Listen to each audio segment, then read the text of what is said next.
Hello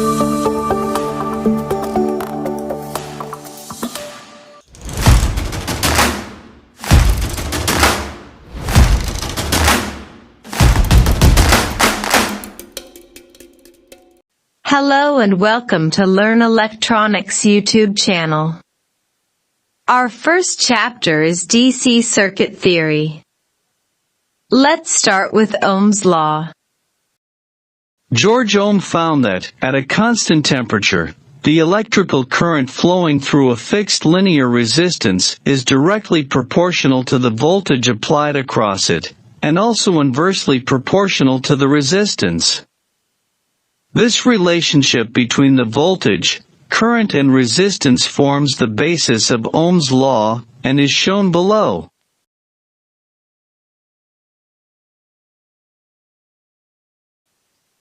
Any electrical device or component that obeys Ohm's law, that is, the current flowing through it is proportional to the voltage across it, such as resistors or cables, are said to be ohmic in nature, and devices that do not, such as transistors or diodes, are said to be non-ohmic devices. Electrical power. Electrical power P in a circuit is the rate at which energy is absorbed or produced within a circuit. A source of energy such as a voltage will produce or deliver power, while the connected load absorbs it. These are electrical power relations. If the calculated power is positive, plus P in value for any formula, the component absorbs the power that it is consuming or using power. But if the calculated power is negative, P in value, the component produces or generates power. In other words, it is a source of electrical power such as batteries and generators. Electrical components are given a power rating in watts that indicates the maximum rate at which the component converts the electrical power into other forms of energy such as heat, light or motion. We now know that the unit of power is the watt, but some electrical devices, such as electric motors, have a power rating in the old measurement of horsepower or HP. The relationship between horsepower and watts is given as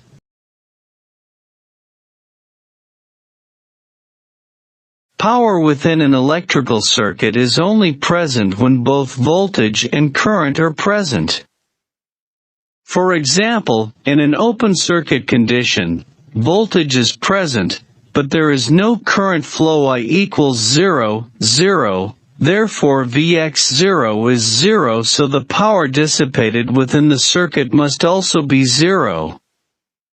Likewise, if we have a short circuit condition, current flow is present, but there is no voltage. V equals 0, therefore 0xI equals 0, so again the power dissipated within the circuit is 0. Energy. Electrical energy is the capacity to do work, and the unit of work or energy is the joule J. Electrical energy is the product of power multiplied by the length of time it was consumed. So if we know how much power, in watts, is being consumed and the time, in seconds, for which it is used, we can find the total energy used in watt-seconds. In other words, energy equals power x time and power equals voltage x current. Therefore electrical power is related to energy, and the unit given for electrical energy is the watt-seconds or joules. Electrical power can also be defined as the rate by which energy is transferred. Electrical power and energy triangle is shown below. 1 kilowatt-hour is the amount of electricity used by a device rated at 1000 watts in 1 hour, and is commonly called a unit of electricity. This is what is measured by the utility meter, and is what we as consumers purchase from our electricity suppliers when we receive our bills. Kirchhoff Law. Sometimes in complex circuits such as bridge or T-networks, we cannot simply use Ohm's law alone to find the voltages or current circulating within the circuit. For these types of calculations we need certain rules which allow us to obtain the circuit equations, and for this we can use Kirchhoff's circuit law, with one of Kirchhoff's laws dealing with the current flowing around a closed circuit, Kirchhoff's Current Law, KCL, while the other law deals with the voltage sources present in a closed circuit, Kirchhoff's Voltage Law, KVL. Kirchhoff's Current Law, or KCL, states that the total current or charge entering a junction or node is exactly equal to the charge leaving the node, as it has no other place to go except to leave, as no charge is lost within the node. In other words, the algebraic sum of all the currents entering and leaving a node must be equal to 0, I exiting, plus I entering equals 0. This idea by Kirchhoff is commonly known as the conservation of charge. The term node in an electrical circuit generally refers to a connection or junction of two or more current-carrying paths or elements such as cables and components. Kirchhoff's voltage law, or KVL, states that in any closed-loop network, the total voltage around the loop is equal to the sum of all the voltage drops within the same loop, which is also equal to 0. In other words, the algebraic sum of all voltages within the loop must be equal to 0. This idea by Kirchhoff is known as the conservation of energy. Below terms are used frequently in circuit analysis, so it is important to understand them. Circuit. A circuit is a closed-loop conducting path in which an electrical current flows. Path. A single line of connecting elements or sources. Node. A node is a junction, connection or terminal within a circuit where two or more circuit elements are connected or joined together, giving a connection point between two or more branches. A node is indicated by a dot. Branch. A branch is a single or group of components such as resistors or a source which are connected between two nodes. Loop. A loop is a simple closed path in a circuit in which no circuit element or node is encountered more than once. Mesh. A mesh is a single open loop that does not have a closed path. There are no components inside a mesh. A typical DC circuit is shown. Kirchhoff Current Law. Gustav Kirchhoff's current law is one of the fundamental laws used for circuit analysis. His current law states that for a parallel path the total current entering a circuit's junction is exactly equal to the total current leaving the same junction. This is because it has no other place to go, as no charge is lost. In other words, the algebraic sum of all the currents entering and leaving a junction must be equal to 0, as this idea by Kirchhoff is commonly known as the conservation of charge, as the current is conserved around the junction with no loss of current.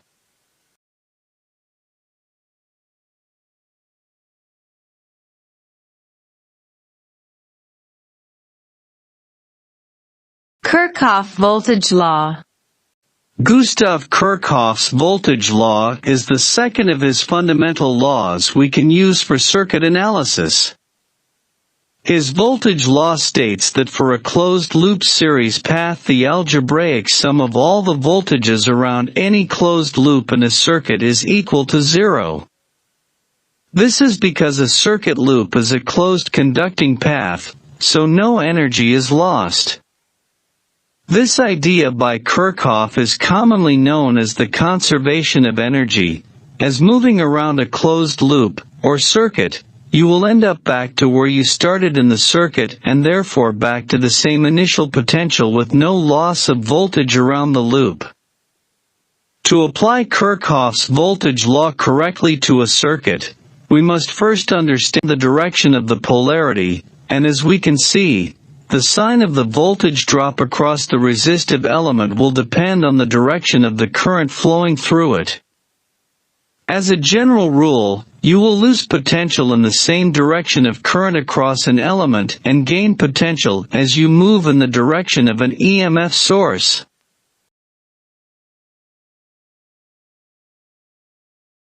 Mesh current analysis.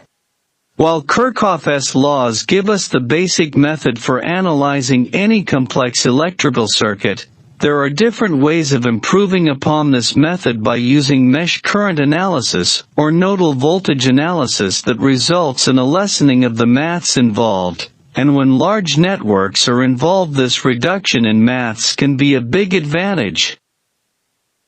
One simple method of reducing the amount of maths involved is to analyze the circuit using Kirchhoff's current law equations to determine the currents I1 and I2 flowing in the two resistors. Then there is no need to calculate the current I3 as it's just the sum of I1 and I2. So Kirchhoff's second voltage law simply becomes equation number 1. 10 equals 50 I1 plus 40 I2. Equation number 2, 20 equals 40 I1 plus 60 I2. Therefore, one line of maths calculation have been saved. An easier method of solving the above circuit is by using mesh current analysis. Nodal voltage analysis. Nodal voltage analysis complements the previous mesh analysis in that it is equally powerful, and based on the same concepts of matrix analysis. As its name implies, nodal voltage analysis uses the nodal equations of Kirchhoff's first law to find the voltage potentials around the circuit. So by adding together all these nodal voltages, the net result will be equal to 0. Then, if there are n nodes in the circuit, there will be n1 independent nodal equations, and these alone are sufficient to describe and hence solve the circuit. In the above circuit, node D is chosen as the reference node, and the other three nodes are assumed to have voltages VA, VB and VC with respect to node D. Generally, nodal voltage analysis is more appropriate when there are a larger number of current sources around. The network is then defined as I equals YV. Thevenin Theorem. Thevenin's theorem states that any linear circuit containing several voltages and resistances can be replaced by just one single voltage in series with a single resistance connected across the load. Thevenin's theorem is especially useful in the circuit analysis of power or battery systems and other interconnected resistive circuits where it will have an effect on the adjoining part of the circuit. Rs is the source resistance value looking back into the circuit, and versus is the open circuit voltage at the terminals.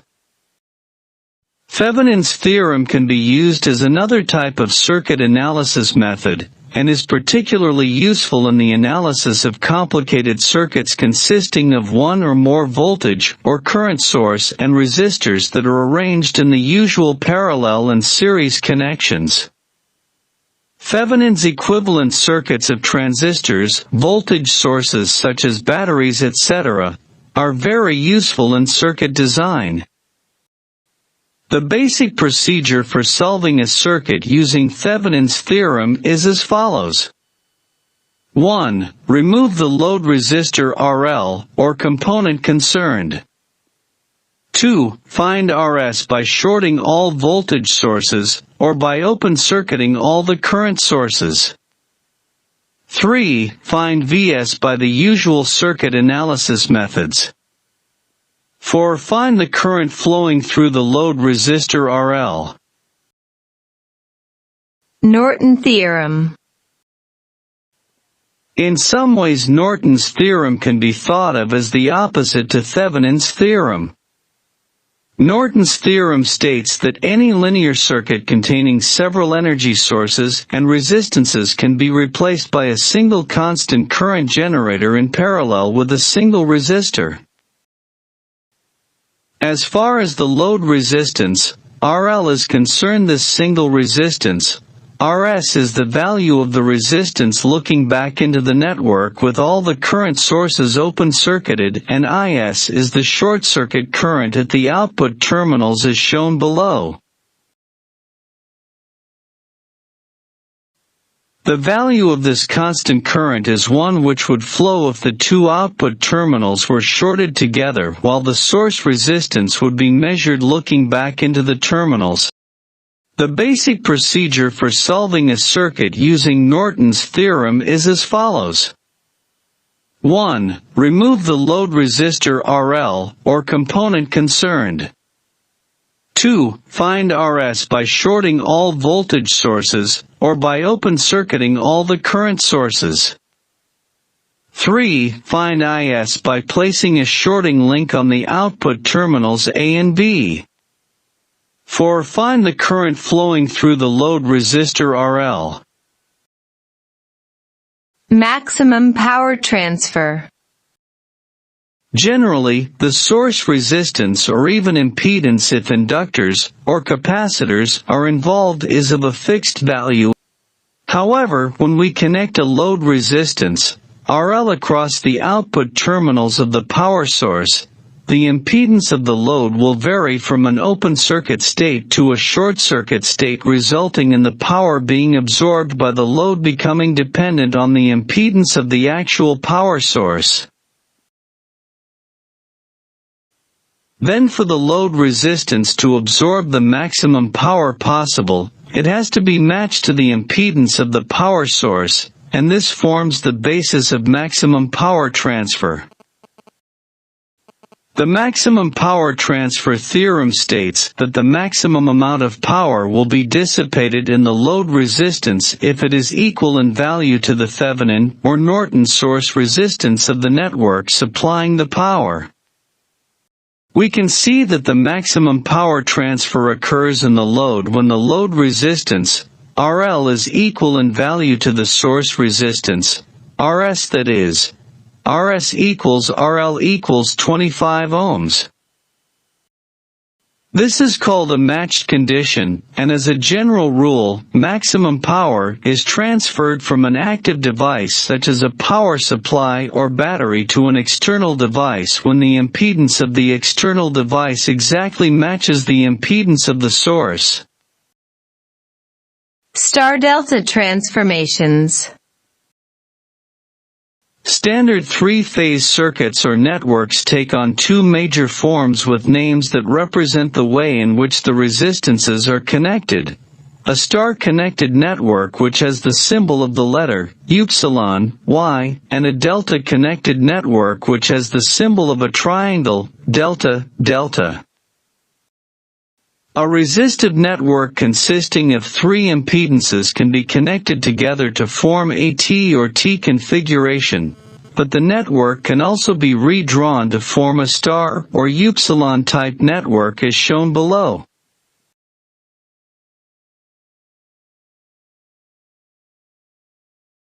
We can also convert a pi or pi-type resistor network into an electrically equivalent delta or delta-type network as shown below. These circuit transformations allow us to change the three connected resistances, or impedances, by their equivalence measured between the terminals 1 to 2, 1 to 3 or 2 to 3 for either a star or delta-connected circuit. However, the resulting networks are only equivalent for voltages and currents external to the star or delta networks, as internally the voltages and currents are different, but each network will consume the same amount of power, and have the same power factor to each other. To convert a delta network to an equivalent star network, we need to derive a transformation formula for equating the various resistors to each other between the various terminals. Consider the circuit below.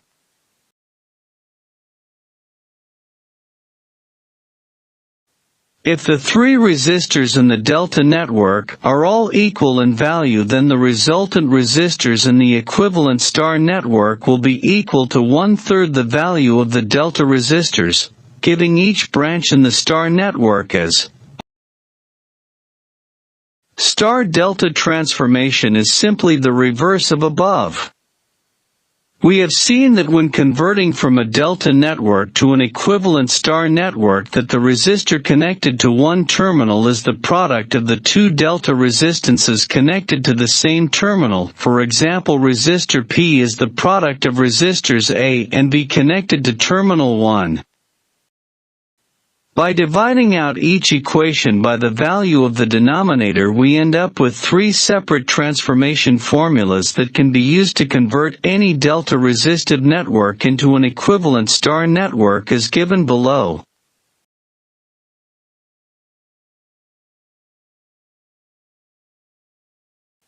One final point about converting a star resistive network to an equivalent delta network. If all the resistors in the star network are all equal in value, then the resultant resistors in the equivalent delta network will be 3 times the value of the star resistors and equal, giving voltage sources. An active element is one that is capable of continuously supplying energy to a circuit, such as a battery, a generator, an operational amplifier, etc. A passive element, on the other hand, are physical elements such as resistors, capacitors, inductors, etc., which cannot generate electrical energy by themselves, but only consume it. The types of active circuit elements that supply electrical energy to the circuits or network connected to them are called electrical sources, with the two types of electrical sources being the voltage source and the current source. The current source is usually less common in circuits than the voltage source, but both are used and can be regarded as complements of each other. One of the interesting characteristics of an electrical source is that they are also capable of converting non-electrical energy into electrical energy, and vice versa. For example, a battery converts chemical energy into electrical energy, while an electrical machine such as a DC generator or an AC alternator converts mechanical energy into electrical energy. As well as converting energy from one source to another, electrical sources can both deliver or absorb energy, allowing it to flow in both directions. IV characteristic of an electrical source can give us a very nice pictorial description of the source, either as a voltage source and a current source as shown.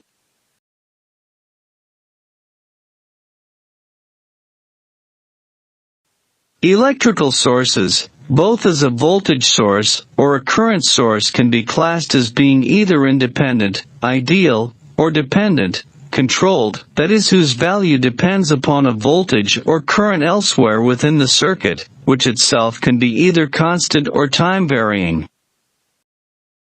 In real or practical sources, there is always a resistance, either connected in parallel for a current source, or series for a voltage source associated with the source affecting its output. A voltage source, such as a battery or generator, provides a potential difference, voltage, between 2 points within an electrical circuit, allowing current to flowing around it. Remember that voltage can exist without current. An ideal voltage source will supply a constant voltage at all times regardless of the value of the current being supplied, producing an IV characteristic represented by a straight line.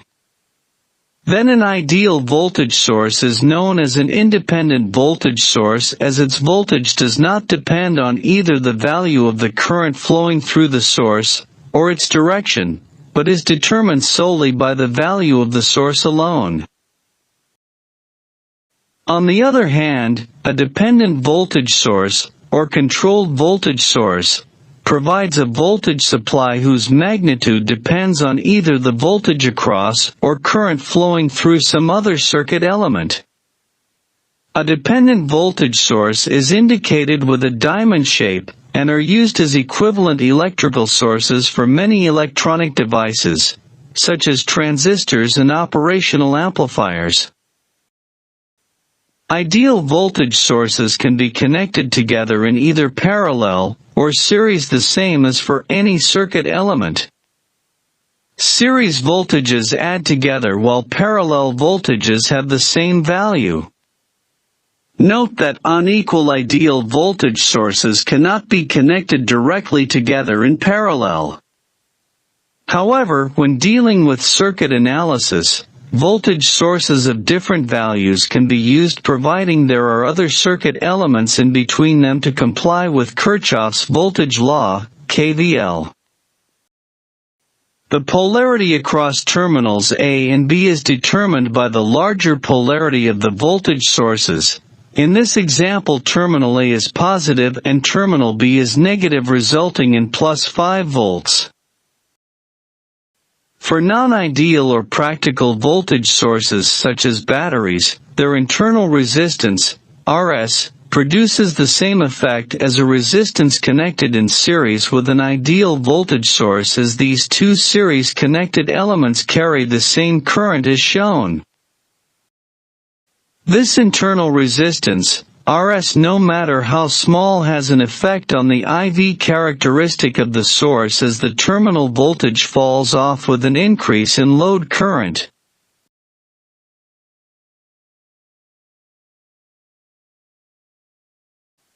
Therefore, all ideal voltage sources will have a straight line IV characteristic, but non-ideal or real practical voltage sources will not, but instead will have an IV characteristic that is slightly angled down by an amount equal to Irs, where Rs is the internal source resistance, or impedance. IV characteristics of a real battery provides a very close approximation of an ideal voltage source, since the source resistance Rs is usually quite small. The decrease in the angle of the slope of the IV characteristics as the current increases is known as regulation. Voltage regulation is an important measure of the quality of a practical voltage source, as it measures the variation in terminal voltage between no load, that is when IL equals 0, an open circuit, and full load, that is when IL is at maximum, a short circuit. Unlike an ideal voltage source which produces a constant voltage across its terminals regardless of what is connected to it, a controlled or dependent voltage source changes its terminal voltage depending upon the voltage across, or the current through, some other element connected to the circuit, and as such it is sometimes difficult to specify the value of a dependent voltage source, unless you know the actual value of the voltage or current on which it depends. A voltage source that depends on a voltage input is generally referred to as a voltage-controlled voltage source, or VCVS. A voltage source that depends on a current input is referred to as a current-controlled voltage source, or CCVS. Ideal dependent sources are commonly used in the analyzing the input-output characteristics, or the gain of circuit elements such as operational amplifiers, transistors, and integrated circuits. Generally, an ideal voltage-dependent source, either voltage or current-controlled, is designated by a diamond-shaped symbol as shown.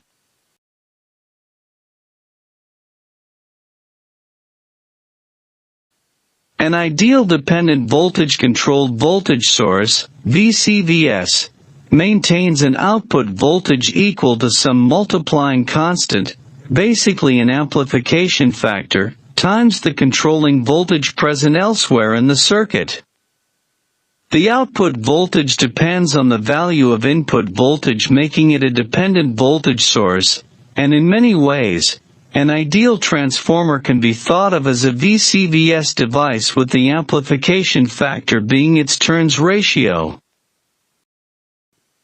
An ideal dependent current-controlled voltage source, CCVS, maintains an output voltage equal to some multiplying constant, ρ, times a controlling current input generated elsewhere within the connected circuit. Then the output voltage depends on the value of the input current, again making it a dependent voltage source. Current sources. A current source is a circuit element that maintains a constant current flow regardless of the voltage developed across its terminals, as this voltage is determined by other circuit elements.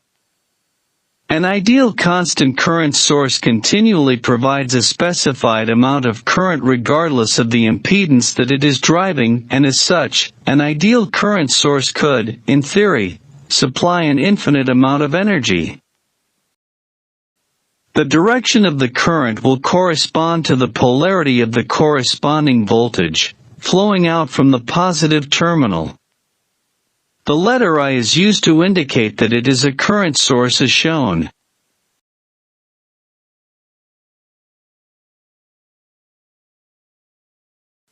An ideal current source is called a constant current source, as it provides a constant steady-state current independent of the load connected to it, producing an IV characteristic represented by a straight line. The simplest form of a current source is a resistor in series with a voltage source, creating currents ranging from a few milliamperes to many hundreds of amperes. Remember that a zero-value current source is an open circuit as R equals 0. If the current source is the only source within the circuit, then the polarity of voltage across the source will be easier to establish. If, however, there is more than one source, then the terminal voltage will be dependent upon the network in which the source is connected. Just like voltage sources, ideal current sources can also be connected together to increase or decrease the available current. Connecting two or more current sources in parallel is equivalent to one current source whose total current output is given as the algebraic addition of the individual source currents. While not best practice for circuit analysis, parallel opposing connections use current sources that are connected in opposite directions to form a single current source whose value is the algebraic subtraction of the individual sources. What is not allowed or is not best practice for circuit analysis is connecting together ideal current sources in series combinations. Current sources are not allowed to be connected together in series, either of the same value or ones with different values.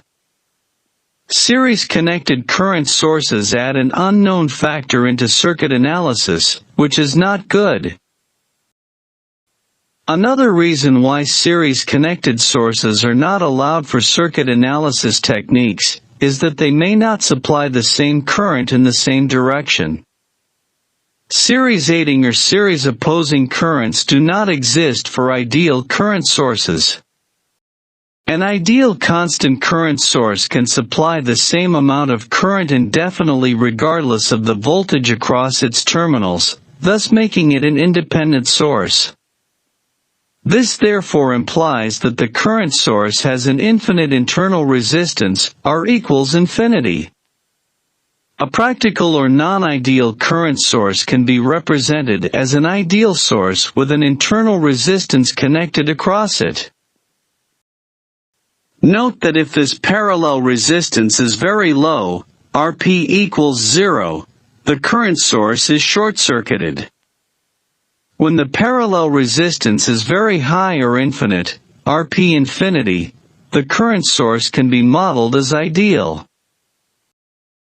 Ohm's law tells us that when a current, I, flows through a resistance, R, a voltage drop is produced across the same resistance. The value of this voltage drop will be given as IRP. Then VOUT will be equal to the voltage drop across the resistor with no load attached. We remember that for an ideal source current, Rp is infinite as there is no internal resistance, therefore the terminal voltage will be zero, as there is no voltage drop. We now know that an ideal current source provides a specified amount of current completely independent of the voltage across it, and as such will produce whatever voltage is necessary to maintain the required current. This then makes it completely independent of the circuit to which it is connected, resulting in it being called an ideal independent current source. Dependent current sources behave similar to the current sources we have looked at so far, both ideal, independent, and practical. The difference this time is that a dependent current source can be controlled by an input voltage or current. A current source that depends on a voltage input is generally referred to as a voltage-controlled current source, or VCCS. A current source that depends on a current input is generally referred to as a current-controlled current source, or CCCS.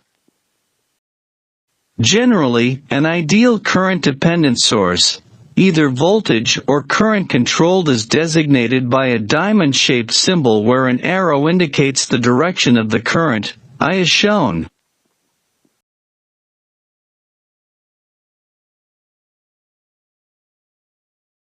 Constant current sources with very high internal resistances find numerous applications in electronic circuits and analysis, and can be built using bipolar transistors, diodes, Zeners and FETs, as well as a combination of these solid-state devices.